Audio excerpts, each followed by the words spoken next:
Hello everyone, welcome to movies classes. इस video में हम लोग क्या देखने वाले हैं? इस वीडियो में हम लोग देखने वाले हैं एक the romanticism and the romantic imagination and national feeling. इस वीडियो में हम लोग देखेंगे the romantic imagination and national feeling. इस वीडियो के देखने के बाद आपको समझ आ जाएगा कि रोमांटिज्म है क्या और रोमांटिक थिंकर्स का क्या मानना था। ठीक है, रोमांटिज्म है क्या और रोमांटिक थिंकर्स का क्या मानना था। कुछ एग्जाम्पल भी देखेंगे रोमांटिज्म का थ्रू नेशनलिज्म को फीलिंग को कैसे स्ट्रॉन्ग करते हैं, रोमांटिज्म के थ्रू नेशनलिज्म की फीलिंग को कैसे वो स्ट्रॉन्ग करते हैं। यह टॉपिक एक कॉन्सेप्ट है। ठीक है, यह टॉपिक एक कॉन्सेप्ट है, एक कॉन्सेप्ट टॉपिक है जिससे यूरोप में नेशनलिस्ट की फीलिंग को बहुत इंपॉर्टेंट रोल रहा है। ठीक है, यूरोप में नेशनलिज्म, देखो रोमांटिज्म एक इम्पॉर्टेंट टॉपिक है और इससे इस टॉपिक के थ्रू मतलब पूरे यूरोप में नेशनलिस्ट की फीलिंग को कैसे स्ट्रॉन्ग किया गया उसमें इसको समझेंगे। यहाँ पर देखने वाले हैं क्या मतलब यहाँ पर देखने वाले हैं कि क्या रोल रहा है एक कल्चरल का creating the idea of nation. मतलब एक कल्चरल का क्या रोल रहा है उस पे क्रिएटिंग, कैसे वो आइडिया क्रिएट कर देता था नेशन का। ठीक है, आपको क्या लगता है जो देश बनता है उसे उसमें कल्चर का कोई रोल रहता है? मतलब आपको क्या थिंक आता है कि कुछ जो देश बनाया जाता है उसमें कोई कल्चर का रोल रहता है कि नहीं रहता है? एक कल्चर का एकदम बहुत ही इंपॉर्टेंट रोल रहता है, कल्चर का बहुत ही इंपॉर्टेंट रोल रहता है। तो जो हमारा जो देश है वो सिर्फ टेरिटरी से एक्सपेंशन नहीं होता है। ठीक है, जो हमारा देश है वो सिर्फ टेरिटरी से एक्सपेंशन नहीं होता है, से कुछ नहीं होगा। जब आप एक राजा है, ठीक है, अब राजा वो अपना टेरिटरी जीत लिया और अपना टेरिटरी को बढ़ाते चला गया, लेकिन अब वो बहुत बड़ा एम्पायर बना लिया, लेकिन जब तक वहाँ के लोग को सेंटिमेंट, मतलब एक राजा है वो अपना टेरिटरी बढ़ा रहा है, जीत रहा है, ठीक है, लेकिन जब तक राजा अपने वहाँ के लोगों के बीच में कोई सेंटिमेंट, एक कल्चर को नहीं फॉलो करता है, नहीं करेंगे, तो जब तक वहाँ के लोग के बीच में एक सेंस ऑफ कलेक्टिव आइडेंटिटी नहीं के रूप में नहीं देखेंगे तो वो देश नहीं कहलाएगा। मतलब जब तक वहाँ के लोग एक सेंस ऑफ कलेक्टिव आइडेंटिटी, एक आइडेंटिटी के रूप में नहीं देखेंगे वो देश देश नहीं कहलाएगा। तो वैसे ही क्या है, यहाँ कल्चरल रिफॉर्म के थ्रू, मतलब यहाँ पे इस टॉपिक में कल्चरल रिफॉर्म के थ्रू आइडिया क्रिएट किया जाए नेशन का। सिर्फ टेरिटरी एक्सपेंड ना हो, सिर्फ टेरिटरी को एक्सपेंड ना किया जाए, तो यहाँ आर्ट का बहुत बड़ा इंपॉर्टेंट रोल रहा है, पोट्री का बहुत बड़ा इंपॉर्टेंट रोल रहा है, कल्चरल का बहुत बड़ा इंपॉर्टेंट रोल रहा है, स्टोरी का बहुत बड़ा इंपॉर्टेंट रोल है। इन सारी चीज़ों से क्या किया जाता है, इन सारी चीज़ों से चीज़ों को यूज़ किया जाता है ताकि नेशन में एक आइडेंटिटी का डेवलप किया जाए। मतलब इन सारी चीज़ों को क्या किया जाता है, आर्ट का, कल्चर का, स्टोरीज़ का, इस सब चीज़ का यूज़ किया जाता है ताकि एक नेशन की आइडेंटिटी का डेवलप किया जाए। ठीक है, तो आर्ट का हो गया, जैसे देखिए ऑस्ट्रिया हो गया, प्रूशिया हो गया, रशिया देखो सॉरी, जैसे आर्ट हो गया, कल्चर हो गया, पोइट्री हो गया, स्टोरी हो गया, इन सब चीज़ों को हेल्प लेके help to express the nationalist feeling. मतलब आर्ट का, कल्चरल का, स्टोरीज का, इन सब चीज़ों का हेल्प लेके एक नेशनलिस्ट की फीलिंग को जगाया गया था यहाँ। अब देखिए हम लोग समझते हैं कि रोमांटिज्म होता क्या है। ठीक है, अब हम लोग जानते हैं कि रोमांटिज्म क्या है। रोमांटिज्म एक क्या है, एक आइडियोलॉजी है। रोमांटिज्म एक आइडियोलॉजी है, या यूरोप के उसी पीरियड, मतलब उस पीरियड मतलब 18th सेंचुरी का को कह सकते हैं, द एज ऑफ रिवोल्यूशन के टाइम के पीरियड की बात को कह सकते हैं। उस समय कई आइडियोलॉजी था, मतलब रोमांटिज्म एक आइडियोलॉजी है। ये एज ऑफ रिवोल्यूशन के टाइम के समय की आइडियोलॉजी है।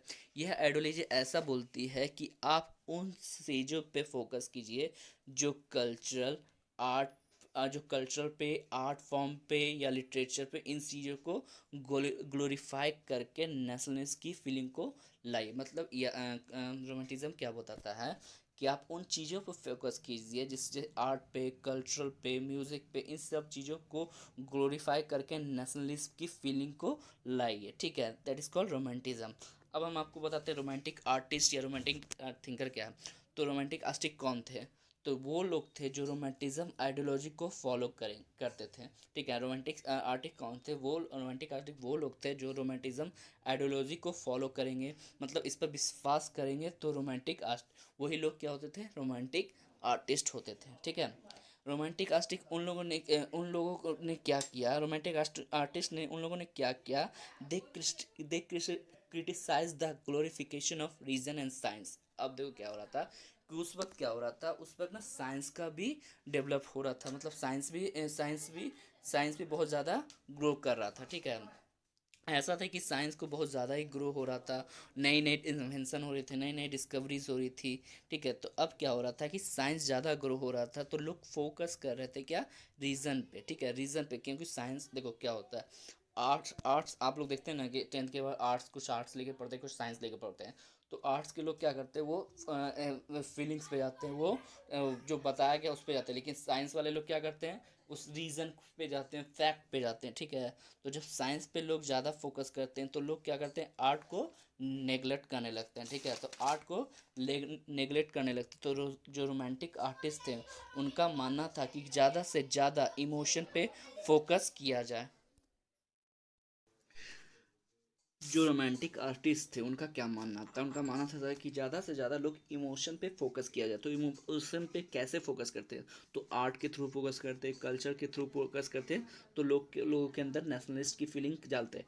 अब हम लोग जो देखेंगे आगे, मतलब जो जो हम ये पॉइंट है, वो हम पॉइंट को क्लियरली आपको बिना ना बताते हुए हम क्लियरली आपको एक स्टोरी के बेस में हम आपको समझा रहे हैं। ठीक है, अब हम दो एग्जाम्पल को देखेंगे। ठीक है, जहाँ पे इमोशन की मदद से, कल्चरल के प्रैक्टिस की मदद से नेशनलिस्ट फीलिंग को स्ट्रॉन्ग किया गया था, सक्सेसफुल बनाया गया था। मतलब हम दो एग्जांपल के थ्रू देंगे, और दोनों एग्जांपल एक ही कंट्री का देखेंगे, पोलैंड का। ठीक है, हम दो एग्जांपल देखेंगे, उस एग्जांपल के थ्रू, कल्चर के थ्रू, कल्चर प्रैक्टिसेस के थ्रू नेशनलिस्ट फीलिंग को स्ट्रॉन्ग किया गया था और सक्सेसफुल बनाया गया था। ठीक है, तो एग्जाम्पल हम लोग पोलैंड का देखेंगे।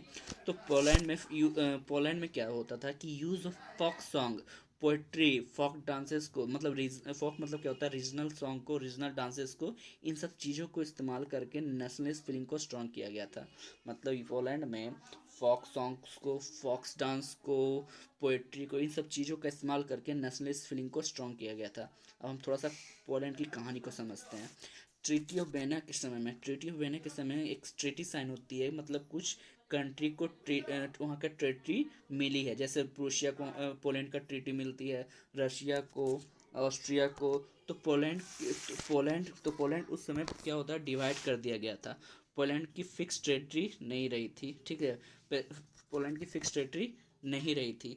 तो लोग जो थे उनके अंदर नेशनल, जो पोलैंड के लोग जो थे उनके अंदर नेशनल, तो लोग जो पोलैंड के लोग जो थे उनके अंदर नेशनलिस्ट फीलिंग को जगाने के लिए रोमांटिक थिंकर का यूज किया जाता था। ठीक है, तो पोलैंड के लोगों के अंदर नेशनलिस्ट फीलिंग जगाने के लिए रोमांटिक थिंकर का यूज किया जाता था। तो रोमांटिक थिंकर कैसे यूज किया जाता था, तो यहाँ पे देखिएगा, कारोल कोरोपेशी, आप लोग के यहाँ पे पॉइंट में भी दिया होगा, कैरल कुरपेंसिक की सेलिब्रेटेड नेशनल स्ट्रगल। देखो, कॉरल कुरपेंसी हो गया, ओपेरा म्यूजिक, ये सब फोक डांस है, ये सब क्या है ना, ये सब पोलैंड के अंदर ये सब था, रीजनल सॉन्ग था, रीजनल डांस था, ये सब का जैसे रीजनल फोक डांस हो गया, पोलोनाइज हो गया, मुजरका हो गया, इन सब चीज़ों के वजह से नेशनलिस्ट फीलिंग जागी थी पोलैंड में। ठीक है, अब पोलैंड में मतलब रीजनल फोक सॉन्ग की वजह से, फोक डांस की वजह से नेशनलिस्ट फीलिंग को, जब मतलब रोमांटिक थिंकर ने folk song, folk dance, folk music की वजह से क्या किया था, नेशनलिस्ट फीलिंग को जगाया था। अब लैंग्वेज का भी बहुत बड़ा इंपॉर्टेंट रोल रहता है नेशनलिस्ट फीलिंग जगाने के लिए। तो पोलैंड का एक पार्ट जो था रशिया को भी मिला था। तो उस पार्ट पे क्या होता था कि रशियन अथॉरिटी जो थे, रशियन लैंग्वेज का इम्पोज कर दिया था पोलैंड के ऊपर। ठीक है, अब यहाँ पे एक बात को समझिएगा कि पोलैंड का एक पार्ट को रशिया को दे दिया गया था। तो रशियन एम्पायर, रशियन अथॉरिटी ने क्या किया कि पोलैंड के ऊपर रशियन अथॉरिटी को, जो रशियन यार, देखिए रशियन अथॉरिटी क्या करती है कि पोलैंड के ऊपर रशियन लैंग्वेज को इम्पोज कर देती है। तो जब रशियन लैंग्वेज को इम्पोज करती है तो रशियन लैंग्वेज बस इम्पोज एवरीवेयर, पूरे तरह हर तरफ रशियन लैंग्वेज को यूज़ करने लगता है।